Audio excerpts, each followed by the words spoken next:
بسم اللہ الرحمن الرحیم۔ آج میں آپ کو جو بتا رہی ہوں اس کو غور سے سنیے گا۔ حضور اکرم صلی اللہ علیہ وسلم نے اپنے آخری خطبے میں وہ چند الفاظ کیا کہے تھے؟ اے لوگو سنو، میں شاید اب تمہارے بیچ زیادہ وقت تک نہ رہوں گا۔ جو بھوکے ہیں انہیں وہی کھانا کھلانا جو تم خود کھانا پسند کرتے ہو۔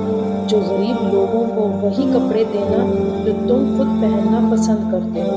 بے شک تم اپنے رب سے ایک دن ضرور ملو گے اور وہ تمہیں تمہارے ہر ایک اعمال کا اچھا بدلہ دے گا۔ اور جو یہاں موجود ہیں وہ یہ باتیں دھیان سے سنیں، اور جو موجود نہیں ہیں یہ باتیں ان تک پہنچائیں۔ تم سبھی ایک آدم کی اولاد ہو، اور تم میں سے بہترین شخص وہ ہے جو اپنے رب کے بتائے ہوئے راستے پر چلے گا، اور اپنے دلوں سے ایک دوسرے کے لیے کینہ نکال دو۔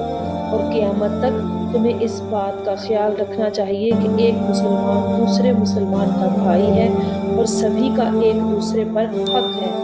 اور رسول اللہ صلی اللہ علیہ وسلم نے فرمایا، وہ چہرہ نور سے روشن ہو جو میری کہی ہوئی حدیث سنے اور دوسروں تک پہنچائے۔